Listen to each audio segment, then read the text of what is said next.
Network stands here today, along with all of those of consciousness and of humanity and all who demand the red line for Biden and his administration, and to demand the stop to this genocide they are inflicting on Palestine with their Zionist partners. And we hold this government accountable and responsible for the genocide in Gaza. We are here to reaffirm that we stand with our siblings in Palestine, and we stand with those everywhere around the world resisting this brutal genocide. We are clear, the contradictions are sharpened, that there is only one side to this, liberation of Palestine, and we will not settle for anything less. History will remember every one of us. History and humanity needs every one of us to keep standing up. We will not allow the torture and murder of children on an industrial scale to be normalized. We will not allow human rights to be dismantled. We will not allow international law to be shredded. And we will not be silenced. We will not be intimidated. We will stand up and stand together until Palestine is free. As Fannie Lou Hamer said, none of us are free until all of us are free. And as Martin Luther King said, silence is complicity. We will not be complicit. The people of this country and the people around the world have said no to Israeli genocide against the Palestinian people, supported by U.S. money, U.S. weapons, U.S. diplomacy, and U.S. intelligence. We say no to U.S.-Israeli genocide. So I'm a Yemeni American from Detroit, Michigan, and I'm out here with a whole bunch of other people from around the country to voice our concerns about our continuous funding of Israel and their genocide that's ongoing right now in Gaza. It's obviously a genocide. It's obviously ethnic cleansing. The erasure of everything from campuses, college campuses, schools, to graveyards. They're trying to erase the history. It was never about the hostages to begin with. It was never about the hostages. I mean, the fact that they told everybody to move south, and then they kept on bombing them all the way to the southern end, and now they're going to cross Biden's imaginary red line of Rafah, and they do it. You kind of wonder who kind of runs this country. It's not Biden. Biden is not a great leader, I'll tell you that much. And I voted for him last time. But at this point, I mean, it's not looking good. The fact that he can't, it's like Bill Clinton when he said, who's the superpower in here? When he left that meeting back in the late 2000s when Israel was bossing him around. I think we need to be the example to the world that we pretend to be. We don't have no good standing in the world anymore. Everybody laughs at us like it's a joke. And it's a shame that this country is heading down that line because at the end of the day, it's all about the dollar bill for these corporations. I mean, all these military demonstrations, all the companies, all their stocks went up and everything. I mean, you can't make money unless there's war. And the thing about Israel is that it's clearly an ethnic state. I mean, you have all the military personnel speaking out, everybody from their former government cabinet, everybody knows what's going on. And the past 9 months, I think everything just became more exposed. As Arab Americans, we knew what was going on this whole time. But I think the last 9 months with social media such as TikTok, and I think that really brought everything to light. All the stories that the Palestinians were suffering throughout the years has been, risen up to the surface. And I think people understand that, and they understand that the struggle the Palestinian of the cause Filipino is a and human Indian cause. comrades lights Legit away. human cause, where you have no self-determination. The struggle of all There's people a reason, against imperialism Mandela supported enriches our Palestinian movement liberation. and brings us closer There's a to a reason, new world. Take Malcolm X inspiration celebrated from the resistance Palestinian to U.S. liberation NATO and aggression. voices. Join the Resist NATO support for it. coalition and It's a join us human in the right. streets I mean, these 1 people month from for the last today 75 years to have had, protest NATO. the United we are homes strong, literally just and even the taken away fiercest from them, enemy can be bulldozed. defeated. I mean, you can't even imagine what they've been through. Resist NATO And to US be NATO mad at wars them, of aggression. I mean, Oppose I can't even imperialist speak in their wars shoes and all because forms I can't even of imagine counter-revolution. what I would do in Defend that people's situation. struggle. But I'm sure It is a right lot of to fight Americans for liberation. would be pissed off and would take action. They would fight Thank back. you. They would fight. It's self-defense. Look what they did at the Capitol on January 6th. They felt like they had to fight back and resist. Yeah, You know, even though that's a different thing, but it's a human feeling that you have to try to understand, and without trying to understand somebody, I have friends that voted for Trump, you know, and I'm still friends with a lot of them. But it's really about understanding the other side. Right. And I think that the horror of how the mainstream media has turned this into lied and tried to make it an anti-Semitic thing. When you have all these Jewish groups out here, everyone, Bernie Sanders was called anti-Semitic. I mean, it's at a certain point, it's just become ridiculous. And I think I'm starting to see a lot of more pushback. Comrades, we are here to affirm that Biden is not only an enabler, Biden is not only complicit, Biden is a collaborator of genocide. Biden is committed to war. Biden is committed to death. Biden can stop the genocide that is currently happening in Gaza. He can stop it. But it goes against all his interests. And so we are here to say that we are the red line.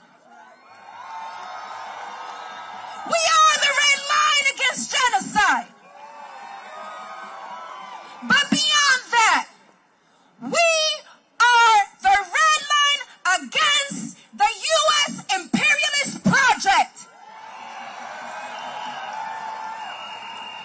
We are the red line against colonialism.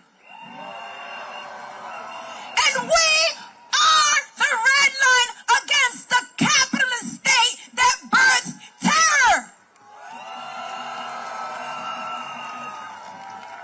We are here to affirm that our struggle is for the total liberation of Palestine. From the river to the sea, Palestine will be free. And it will be free because the Palestinian people have the courage, have the resilience, and have all the political agency to birth revolution. As the people in the United States, we say we have a responsibility that is a historic responsibility. We have the responsibility to break imperialism from within. To allow the Palestinian people to breathe. That is our task. It is our task to break U.S. imperialism from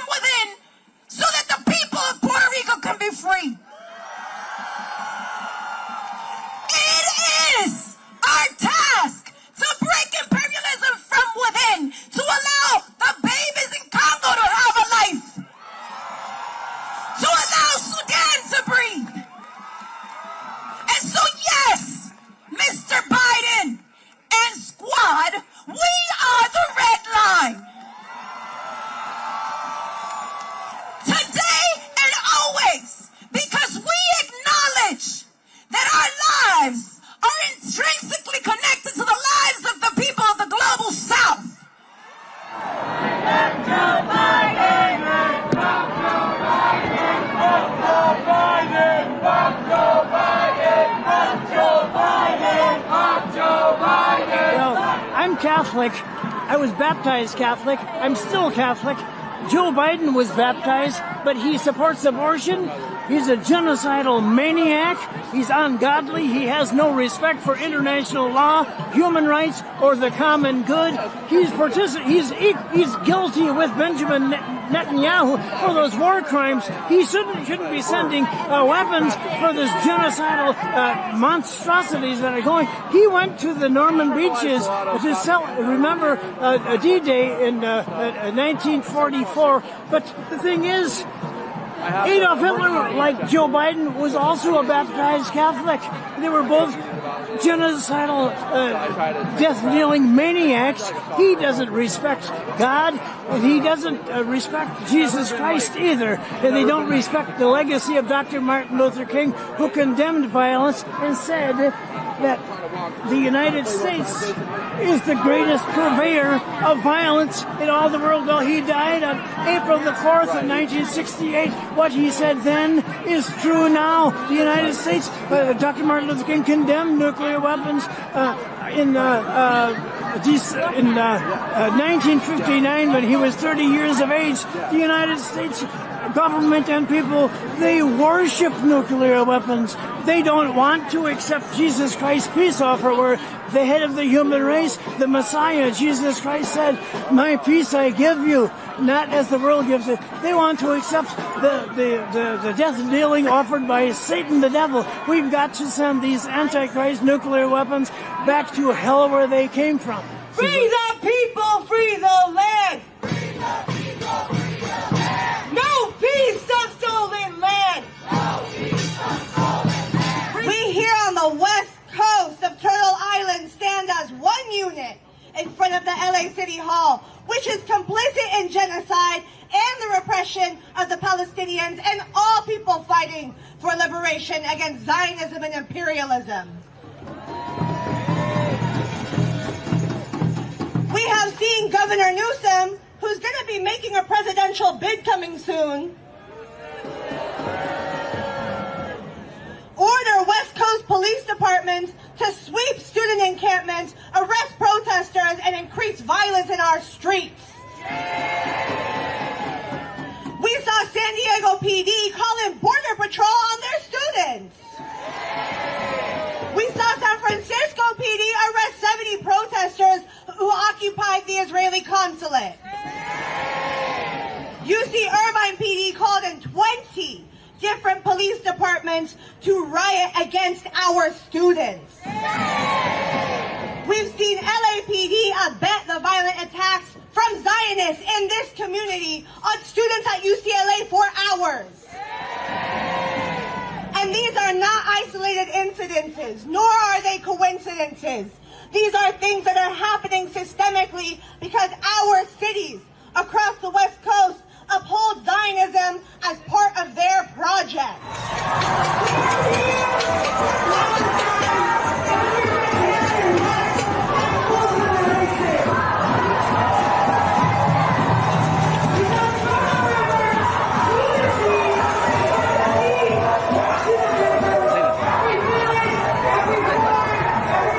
Nothing changed for them. And the bombs are getting closer and closer to the hospital that we were at. So I just wanted to play a voice note from a nurse who's seeking shelter just right outside the hospital in a tent with her family. Just listen to this, please.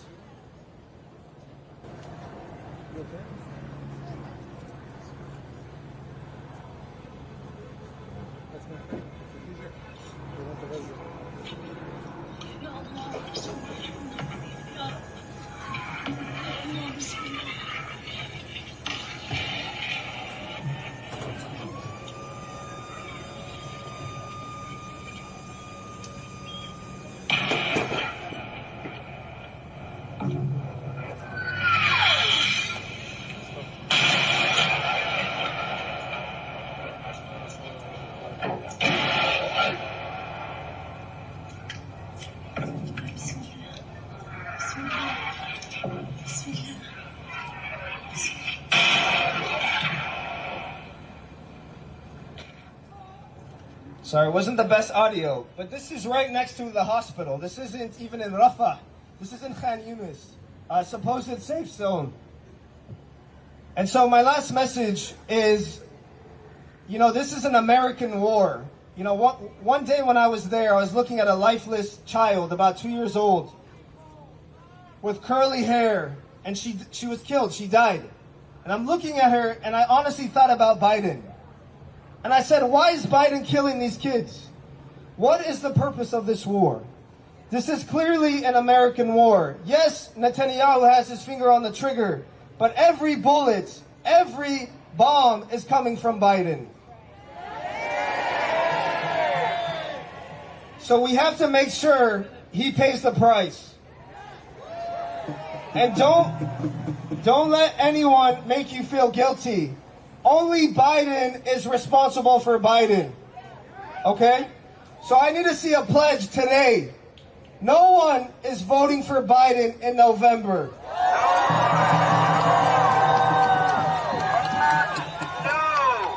This Genocide Joe has to learn, the Democrats have to learn, and we can teach them that lesson. Thank you so much.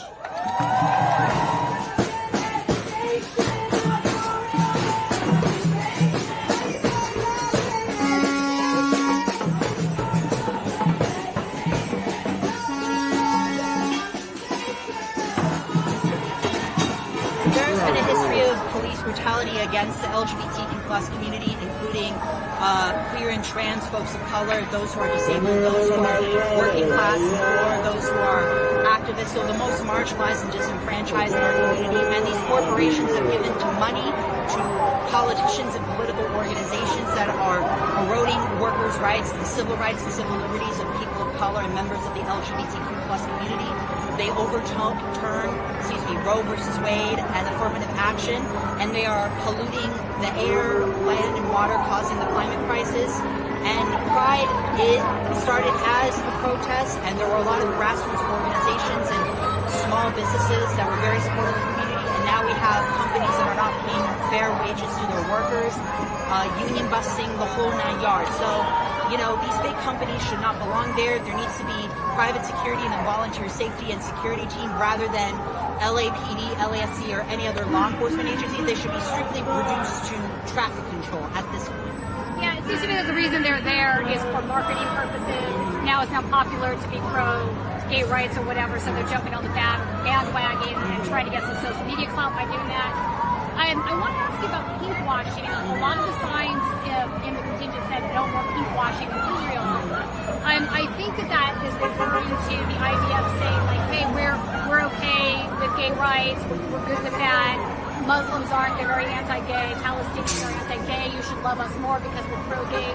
So it's sort of trying to watch their other actions by saying that stuff. I believe that that's what these signs were about. Can you talk to us a little bit more about that? Yeah, well, pink washing is basically when an individual or organization or entity like the country claims that they are LGBTQ+ friendly to queer and trans folks, but behind the scenes they are not. For example, in Israel, same-sex marriage is not even legalized, and the occupation of the West Bank and the blockade and now the siege on Gaza is harming queer and trans Gazans and Palestinians on top of innocent women and children and aid workers and journalists on the ground there. And I think it's funny that countries like the U.S. claim that they are more queer and trans friendly than the past decade or so. But as we saw here in Los Angeles, in North Hollywood, and Glendale, we have seen right-wing and far-right conservative fascists terrorize public education, the Los Angeles Unified School District and the Glendale School District, and we're seeing it all across the country with homophobic and transphobic legislation. There are states where, based on your religious beliefs, you could fire someone for being gay or deny them service for being gay or trans. They are restricting, if not banning, trans health care, especially for kids who need it. And obviously the overturn of Roe versus Wade is impacting queer couples who want to have families, have access to family planning, on top of the erosion of workers' rights and the environmental catastrophe for women. And as long as, you know, neoliberal capitalism, white supremacy, and imperialism exists, homophobia, transphobia, racism, whether it's anti-black racism or anti-indigenous racism, ableism, all the isms and the phobias of the world you can think of, they will increasing. continue to exist. You know, part of that obviously they started to increase with Trump as president. He ripped the Band-Aid off. I think that's pretty common, but they haven't slowed down, and I think homophobic attacks are definitely on the rise. How do you think that's all going to play out with the election in 2024? You know, obviously, a lot of people are angry with Biden because he's been not only ineffective in stopping the war in Gaza. I don't think he wants to stop it. He seems to be fine with it. He's come out and said some words. I think, like, how do you think that's going to play out? I mean, I think people realize Trump is a worse fit. Like, he's come out and said, Trump's come out and said, yeah, I would lock up all the student protesters. Yeah, keep bombing Gaza, wipe them out. So definitely not less hateful retort coming from Trump. Yeah. But this is what's on the ballot, and it's kind of sad that that's our choices. Well, the Democrats, when they had a majority, when Biden first came into office, they had both majorities in the House and the Senate. They could have passed For the People Act and the John Lewis Voting Rights Act, the George Floyd Justice and Policing Act, the Equality Act, the ERA, codify Roe versus Wade. They could have done all of this, but they didn't do nothing. It is the worst of times to witness the heart-wrenching genocide taking place in Gaza and the West Bank by the Zionist apartheid colonial entity. It is the worst of times to see the senseless killing of tens of thousands of our people, of whom the majority are women and children. It is the worst of times to see the inhumane, catastrophic starvation and famine is being endured by our people in Gaza, caused by the evil Zionist entity. And it is the worst of times to see Zionist invaders criminally destroy every structure that stands in Gaza: homes, schools, hospitals, and places of worship. They want to make Gaza devoid of life, but they will fail. No! We are out here in the streets today knowing that Biden's legacy is genocide and starvation.